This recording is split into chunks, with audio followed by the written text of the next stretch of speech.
Why will Starcruiser be around longer than you think? Let's discuss.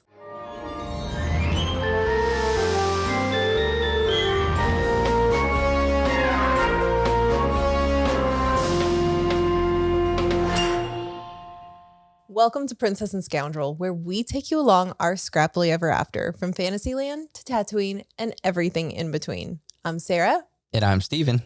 And it has been 4 months since we've had an episode dedicated to Starcruiser. I don't believe that, but we did go back and check. It's official. Official discussion about Starcruiser, Like a because I think we've dedicated. always had little tidbits of Starcruiser in our conversations. So Right. But I was shocked that it had been so long. And I was like, we're overdue. Now I feel like a fraud for not talking about Starcruiser. So I'm glad we had this one scheduled because Starcruiser's been open for a year. Yeah. It's like it's a Starcruiser birthday. It's their first birthday. There has to be some way to celebrate. Let's talk about it. Let's discuss. But yeah, one of the things that when we decided that we were going to have the conversation, I wanted to make sure that we kind of talked about it a little more critically, because everyone knows we love it, and we want to see the positive side of things and look at it in positive lights. But we want to make sure, again, this is that point now. It's been a year. We gave it its time to kind of just be out there and grow. And I think now we could kind of look at it more critically and kind of look at its past, what's happened, its present, what it is currently, and then, what we think the future of it could be. So is it like at work where you get like your year-end evaluation? You're like, how'd you do? This is what we're giving the year-end evaluations. Go ahead and Are you going to get a bonus? So let's start with the past and what's happened with Starcruiser in its first year. We got some new offerings that weren't there on the very first voyage. The first one being image design, which makes sense in a Star Wars context, but essentially is just face paint. Yeah. Really great face paint. Well, and I think that kind of came from, if you recall, when they first announced it, it was kind of one of those things that they said they were going to provide like robes type, like everybody was going to be in costume. Yeah. And I think it was something that they quickly realized that was not viable. I would agree with, I like the idea. It's a novel idea, but I would not like to wear some Jedi robes that stanky robes. That somebody's worn the whole week before. Yeah.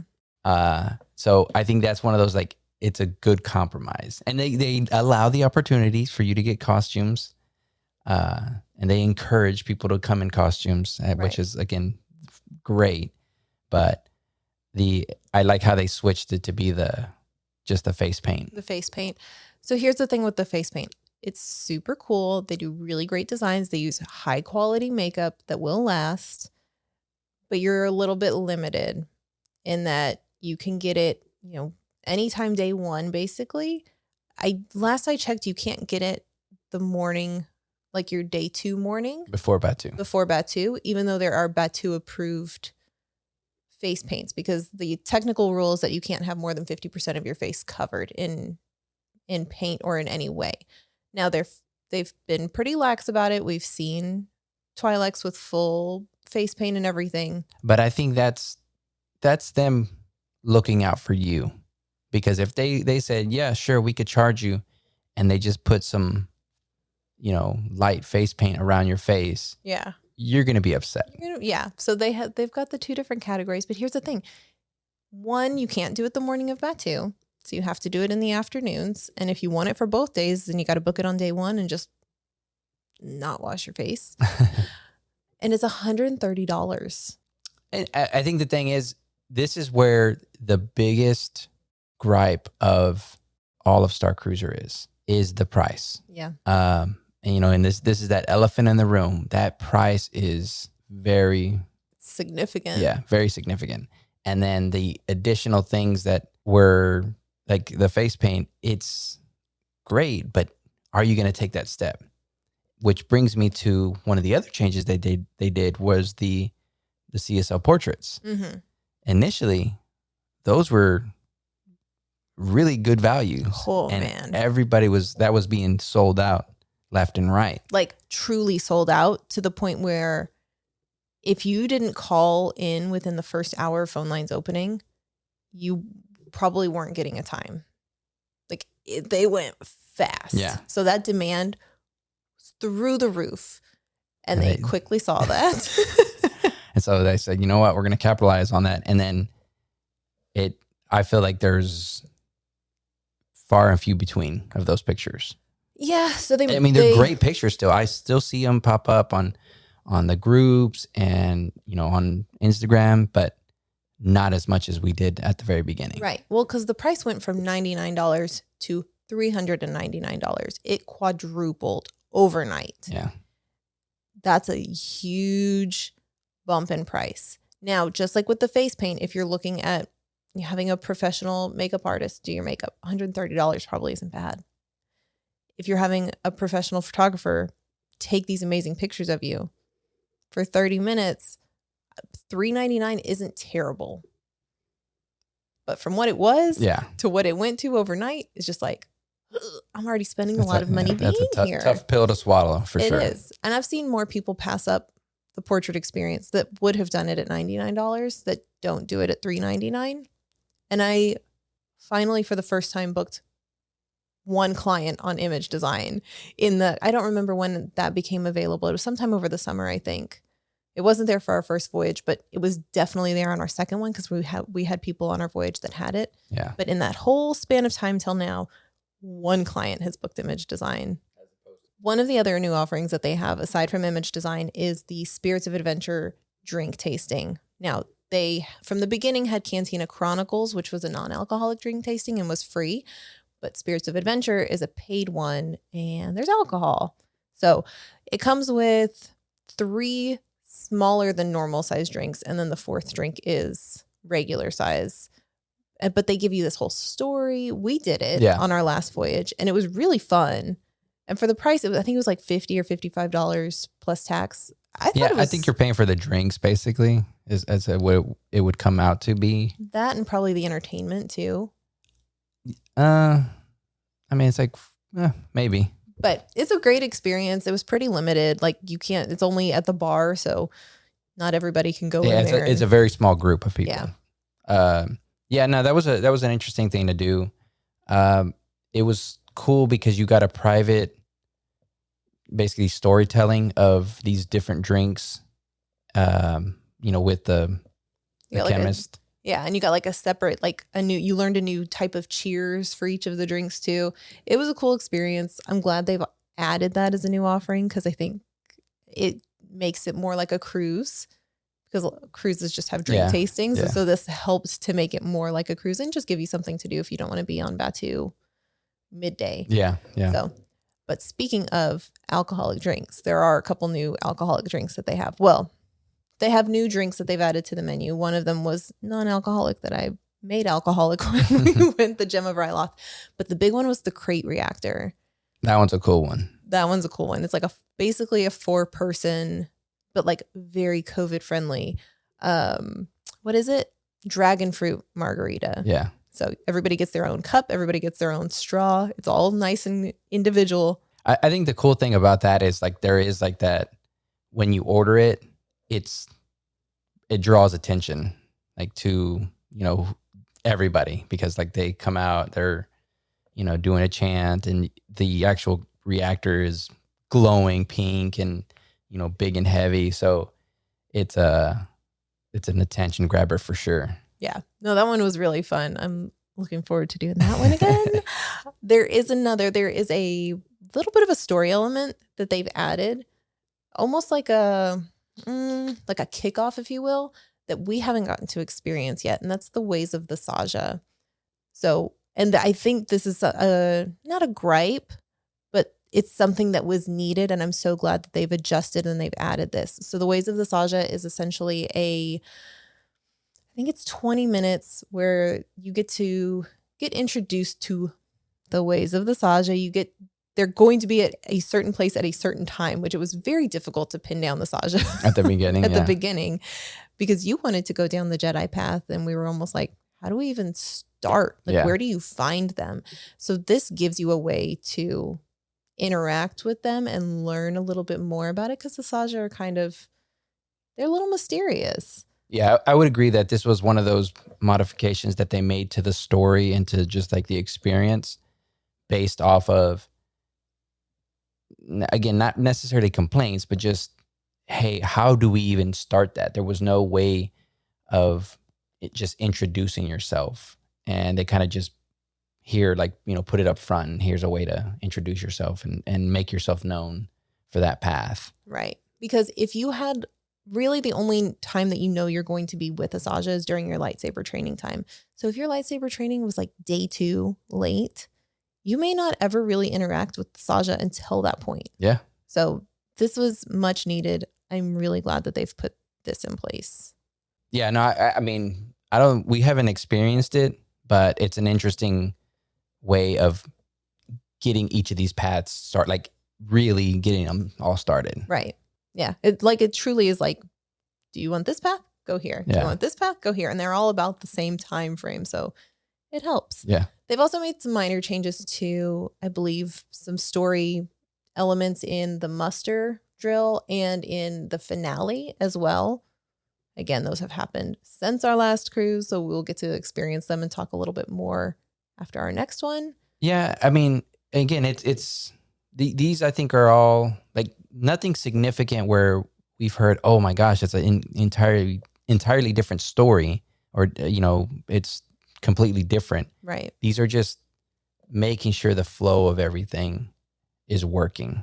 Right. And I think it was bound to happen because when they're building it, they don't have these guests. And I think that's the big thing that people always forget is when they're building it, the person playing is playing a certain way. They're playing to make the story go, whatever, to progress it. They have inside knowledge on how it should be. And so they play along. Even if they don't try to, I think they play along. Whereas if you're in a situation where it's guests and maybe they're really going in there, I'm trying to ruin it. Well, they're trying to ruin proof, any aspect of it. And it's like, okay, this is where holdups are. We're going to, be able to steer that boat no matter what. Right. So, I mean, the fact that they're acknowledging these things, I wouldn't even say course correcting because they're not major things that they're changing, but the fact that they're adapting, thumbs up there. Yeah. You get a plus, a check on your performance review. Good for keeping up. So one other price increase thing that they've changed that nobody really batted an eye at is Captain's Table. So yeah, it was initially $30 when it first started. And it was like that for all of 2022. 2023, they announced the Captain's Table was going to bump up to $50 a person. And like literally nobody was like, too expensive. I don't want to do that anymore. Because I feel like we all thought it was priced too low. I mean, it's one of those interesting things because, like, again, we felt that it was low. We didn't experience it. So we don't know what we're missing. But at the same time, if I still think even at the price that they raised it to, it's not something that you're going to, not like the portraits where you're like, no, I'm not going to do it. Like if we have an opportunity, we're going to take it. So yeah. Like I think they priced that and that's why no one said anything because it was just it seemed like a price increase and that was it. Yeah. Yeah. And for I think $50 is the right price for it because you get a couple extra dishes, you get some FaceTime with the captain or another character, but you don't get you're not sitting there with the captain the entire time. She's not dining with you. You're not getting these like huge portions or different meals than everybody else is getting. Like you're not getting something completely different. You're just getting additions to. And I think that's something to like realize, like if you're not getting Captain's Table, you're not missing out on that much. Right. You're not like, oh, I'm not, part of the show. I'm gonna miss out type of thing. It's like, no, everybody gets to enjoy the show. It's just they get a little bit extra food, a token. Yeah, the medallion, the coin. So it's like they get a couple things, but it's nothing that you're gonna, really, really miss out on. Right. which I think is good because it's not like you have to pay this money or you don't get these really cool things. Yeah. Like it's appreciated. But let's move on to kind of one of them is forces outside of Starcruiser's control, which is the weather. So we saw voyages get canceled for weather. Oh, and last people year. ate that up. Oh man. People was like, "Oh, it's canceled. They canceled Starcruiser." There was hurricanes. Hurricanes. Just calm down. There was hurricanes. They were looking out for people's safety. And thank goodness too. Yes. And Disney gave discounts from that. Disney did. That was give like discounts I think for their that. first discount. That was the very first discount. So they had, I think it was one voyage in August and then 2 in November that they ended up moving. And so if you were impacted and you needed to move it, they would give you a very nice discount for it. And oh boy, the process of moving those canceled voyages. They're not going to make it easy. Oh my gosh. That's money that they're not pocketing. So they're going to. I happened to come across that post today, completely unrelated to preparing for this conversation. I had spent over 5 hours on the phone moving one of my guests off of one of those hurricane canceled voyages. It was and I think it's because it's an entire voyage that they now have to like relocate to other. They have to disperse. Yeah. And like, they don't know what they're doing. We don't know what we're doing. Like none of us had ever done this before. Yeah. It was a whole new world, but that got handled. But there's also been other canceled voyages or other dark voyages. So if you don't know this, here's a fun little, not even an insider tip. This is just a pro tip about Starcruiser. If you ever look at a calendar for Starcruiser and there's one random voyage that is booked out, like as soon as the calendar opens and you look and there's a random voyage here booked out and a random voyage there booked out. So far, Starcruiser's closing. No. No. Yeah, not that it's not available, right? Like it's not sold out. It's failing. What happens is they have dark voyages and they plan these dark voyages for different reasons. It could be for the cast to rehearse around the ship because there's literally guests in the ship 45 out of every 48 hours. I'm surprised that they didn't have that sooner. Right. You know, they did not set themselves up for success. Like you were working yourself too hard. You're going to burn out, girl. Yeah. That's I think that was like inevitable that you give a break. Like you got to clean up. You got to, like repaint the walls. Cause that was one thing we noticed from our first to our second voyage. And it was only 5 months different is we noticed, I don't want to say wear and tear, but you could tell that it was like, oh, this isn't the brand new ship it was the first time we stepped on board. So they have these dark voyages to do those touch-ups, to do any rehearsals they may need to do, but also just to like do whatever it is they need to do while there are not other guests just like running around, like running their hands on the walls. That's the part of it that I want to make sure that we point out. This is not from Disney's doing that they have to keep update. It's from us, the guests, that maybe get too rambunctious and stublight, or little kids coming from the engineering room into the atrium, having a hand swipe across the walls, and we have to point the finger where it belongs. It's not Disney, like they're trying to keep up, but we also have to keep things nice, right? So they gotta pump that wonderful smell in throughout the but yeah, I think it was that was bound to happen, and the fact that they have them is just kind of like, okay, hey, we realize that we got to keep it up. Right. Taking your car in for an oil change Yeah. or a tire rotation. Like that's literally all it is just like, okay, let's take a break for a second. Let's reset. Let's make sure everything looks good for the next 2 or 3 months. Because they've done a few of these already, but nobody talks about them. But I think that kind of, it gets me thinking, because now that it is a year, we did see some cast members not continue their contracts. Right. And that would mean that new people have to come in and learn these roles, get acclimated with the rest of the gang. And this is that time. This is that time that everybody could kind of get on that same page. So where they're organized as much as they were either, day one, or, where they felt they were at their prime at, the 6 months period or whatever. Yeah.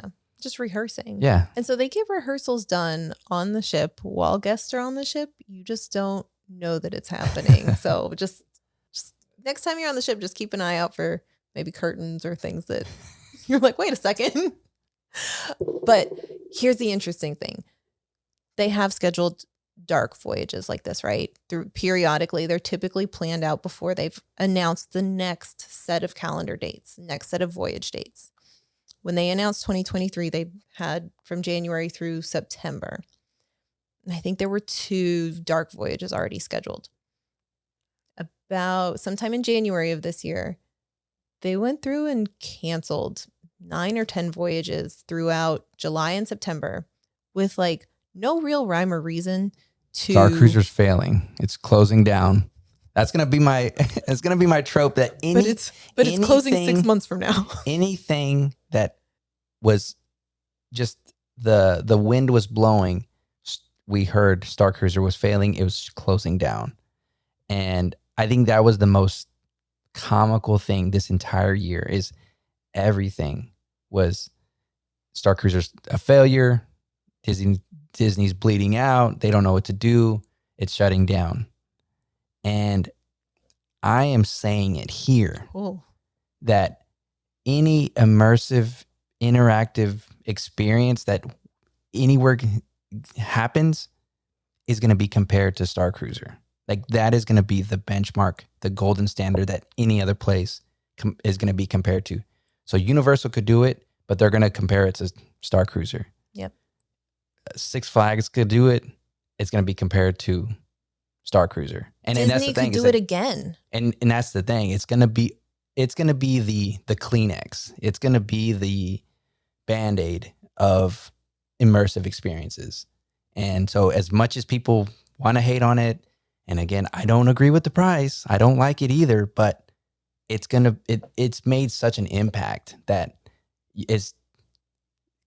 can't deny the impact that it's made. Yeah. And I think we'll end up talking about it later on of the impact it's made like on us. Yeah. But globally, this has changed the game. Yeah. So calm down, everybody.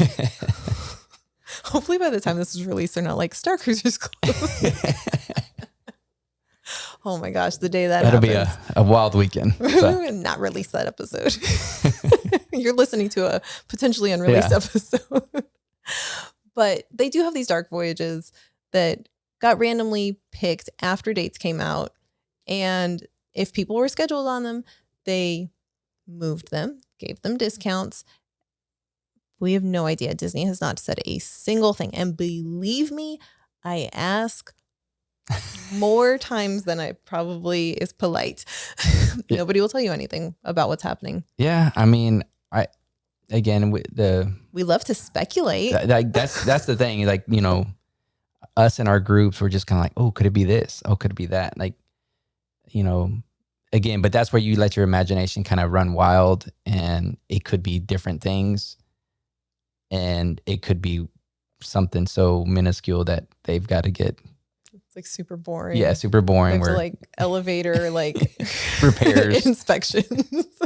So, and here's the most frustrating piece of this. So first of all, if you would like to speculate with us on what these dark voyages are, drop a comment in YouTube. Let us know what you think. Drop us a comment on Instagram.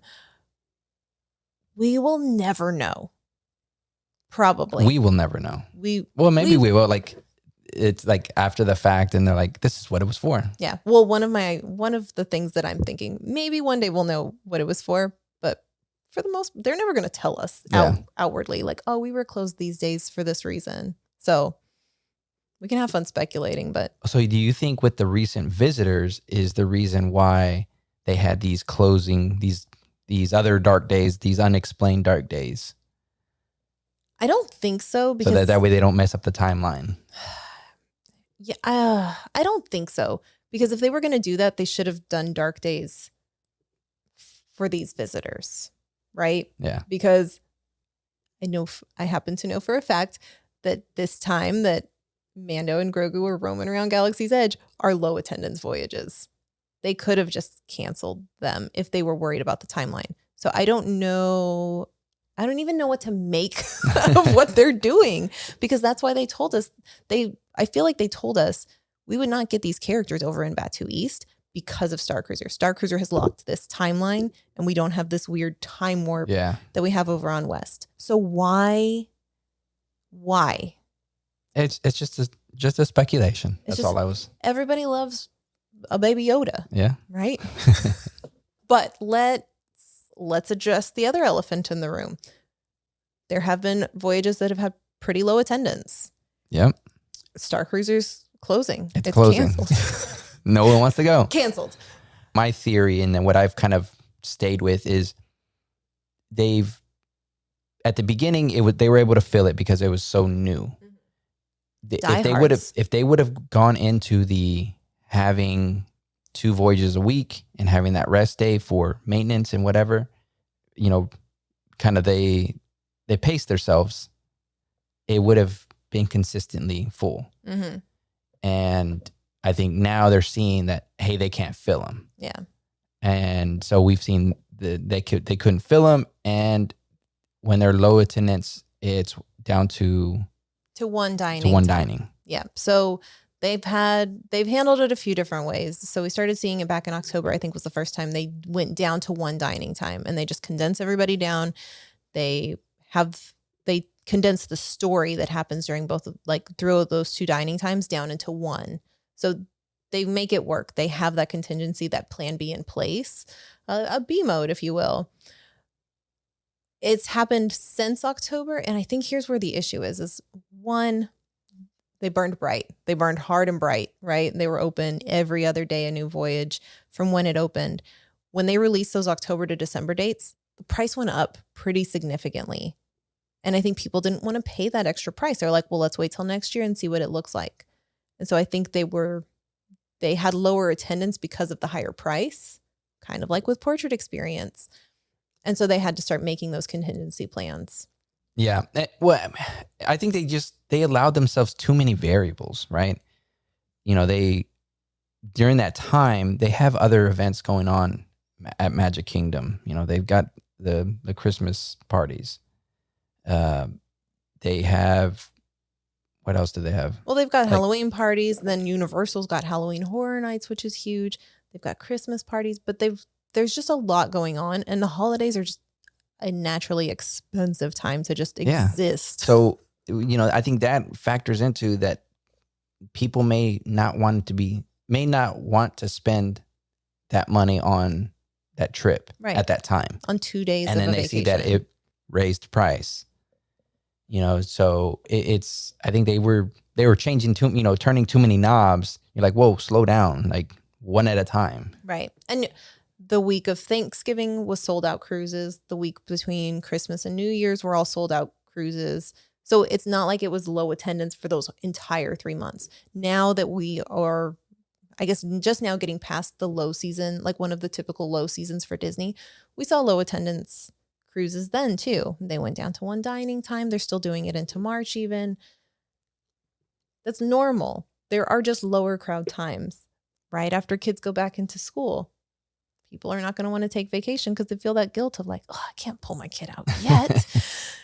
So It's normal. Like, you just see it more with Starcruiser because there's more eyes on Starcruiser and more people wanting it to fail, which is just so unfortunate. Like, just move on. Go to something else. Go bug Nintendo World or something. That's the newest opening.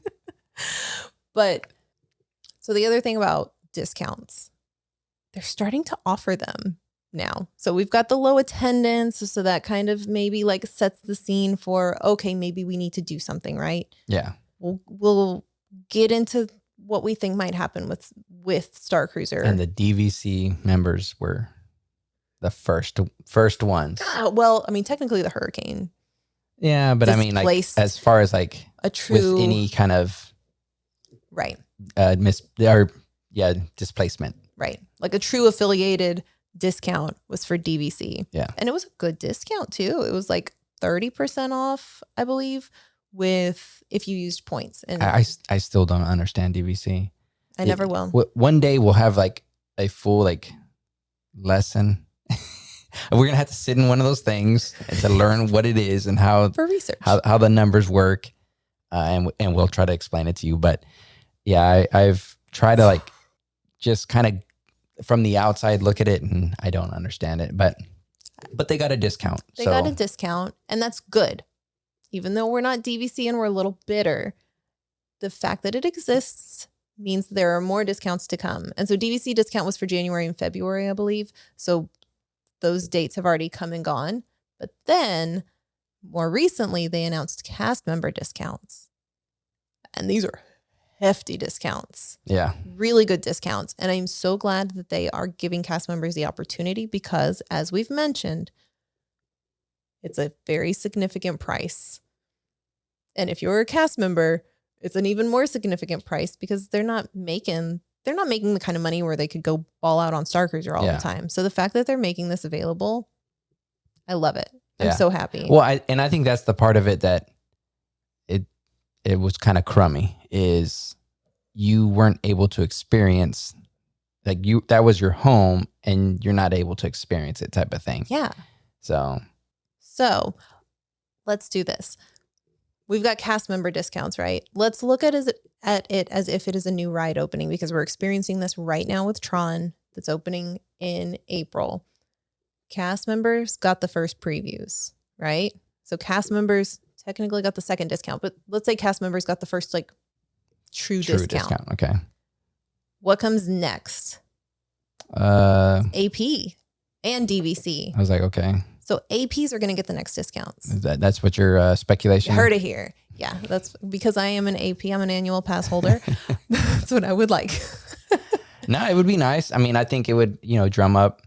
But again, with each of these implementations of these discounts, the naysayers, it's failing, it's closing. And it's like, you're complaining that it's too much. They're looking at ways of incentivizing loyal customers because that's what they're doing. It's DVC to cast members to APs. These are people that have invested time and money into Disney, right? In some way that they know that, okay, these are people that are going to, continue to spend money, not just somebody that's give me, right, with nothing in return. Right. So I think that's a part of it that you forget is they're giving it to the people that they know are going to appreciate it, not just people that are going to come and try to, oh no, this is wrong, this is, right, and try to destroy the entire thing. Yeah, they're trying to target the market better. So I think APs are going to get the next discounts. Florida residents usually get a discount, and then like Disney Visa.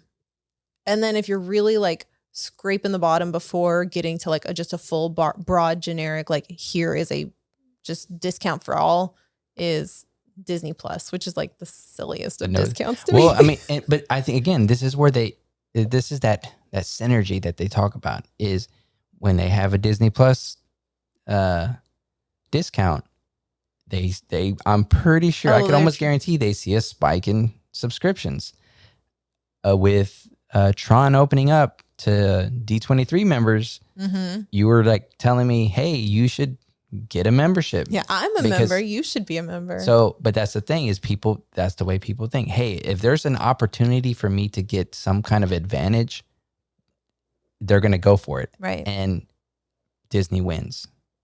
Disney wins every time. You could hate all you want, but they know what they're doing. Yeah. What is it? So, it's not the house always wins. It's the mouse always wins.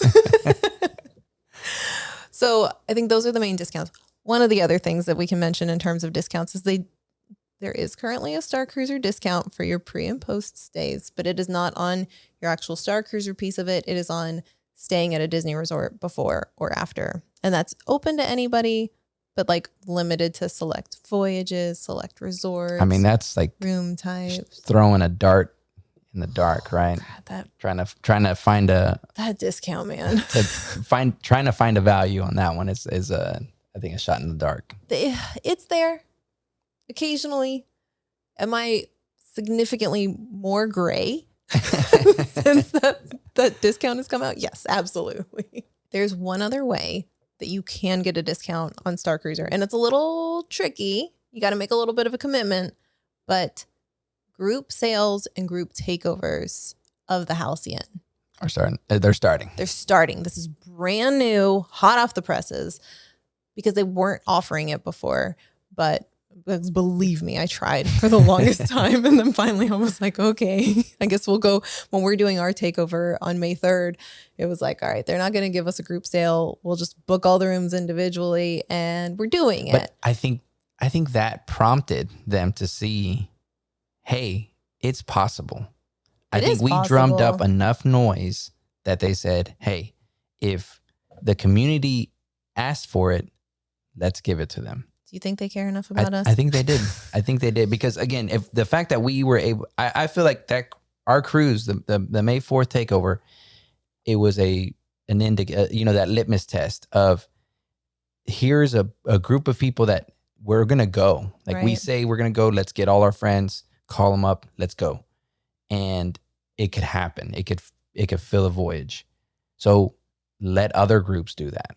Let other groups of people, whatever, like-minded they are, let them do it. And you're going to have your filled voyage, Yeah, it doesn't matter if they book it individually or book it as a group. I mean, doing it as a group is nice because there's discounts. But friend of the show, Naomi Sunfeld, is also a travel agent. And her agency has coordinated the first official group sale of Starcruiser. And I'm thrilled because I've wanted this for so long, and they're going to be able to offer discounts because they've booked out that entire voyage. Yeah. So it's happening. And I think let's kind of pivot the conversation away from discounts and into more of the future of Starcruiser, because this is what we're seeing is there's a huge interest in costumes, cosplay takeovers, different types of themed takeovers. But the big one is we want to be surrounded by people that really want to go hard on this and that really want to dress up and go all out. And that's the big groups that we've seen so far that have gotten organized. That's what they're about. People only want to play more with Starcruiser. Yeah. And I think that's the thing that we've said from the beginning is this is just playground that people that are into it, they're going to continue to be into it. That there hasn't been a bad taste left yet. So right. Yeah. Nobody has ever gotten off Starcruiser that I've seen that's oh, maybe I won't do as much next time. Maybe I won't go as hard or dress up as much. It's usually man, I wish I had done more. Yeah.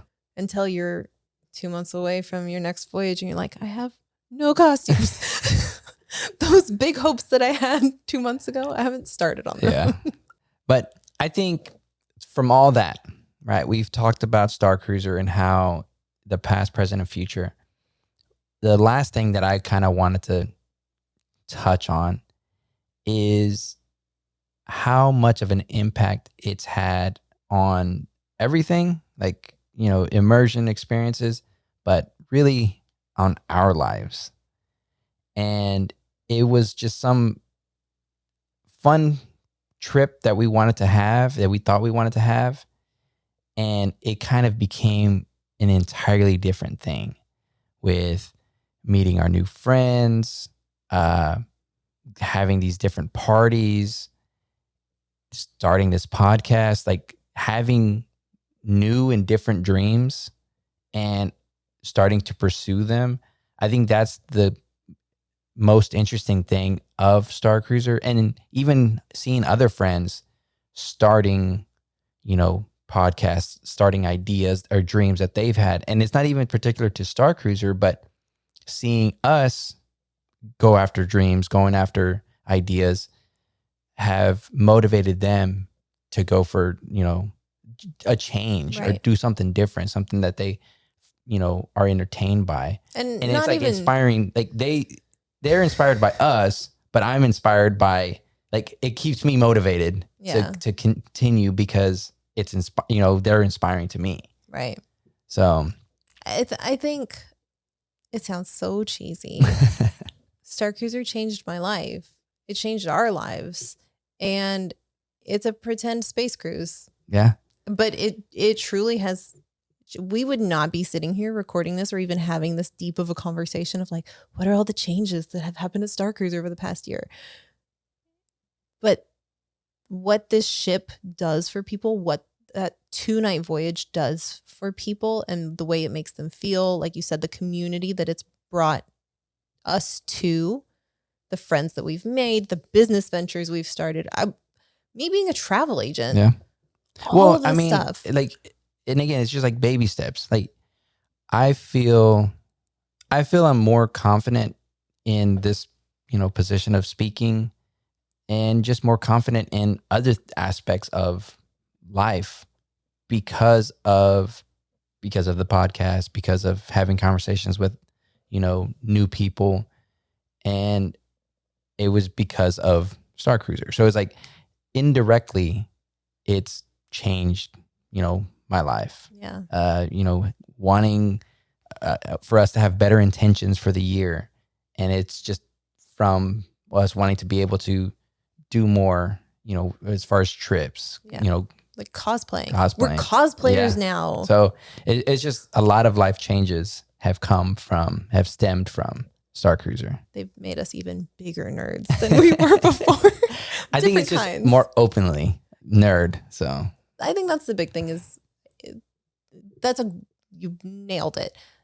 Starcruiser has allowed me to be more of myself in my everyday life. I'm not just the Sarah that I was on the ship those 2 days, the first 2 days that we were there. I'm her almost all the time now. Sometimes I mask it a little bit and I'm like, okay, let me not be so weird about Star Wars. I get to be myself a lot more now, and it gave me that confidence to do that. And I know that we're not the only ones that have been impacted like that, because it's not like you mentioned, like people being influenced by us and starting this podcast, but there's people that just go on the ship and they're just like, this is amazing. I'm going to make quilts that look like the quilts that are on the bed. And they go off and they start an Etsy shop, or they want to make gear for cosplayers to wear on the ship. There's all these different amazing things that are just exploding because of this. And that is why Starcruiser will never fail, because for the people that have experienced it, it has made a lifelong impact. So no matter if Star Wars Hotel is still there in 5 years' time, the legacy and the impact that this ship has had on people will impact us forever. I couldn't have said it better myself. So I think then that's a good place to wrap up this episode. Thank you so much for hanging out with us. And it's not too late. If you want to get in on our big Starcruiser takeover on May 3rd, it is going to be the absolute best way to celebrate May the 4th. It's just going to be like a 2-day long party of Star Wars people just living their best Star Wars lives. I cannot wait, but it's not too late. If you want to get in on it, sign up at starcruiserbooking.com. And make sure you check out the guys over at Think the Maker, because they're doing their reviews of Mando season 3. And it's just so nice having a constant string of Star Wars. What a time to be alive. Until next time.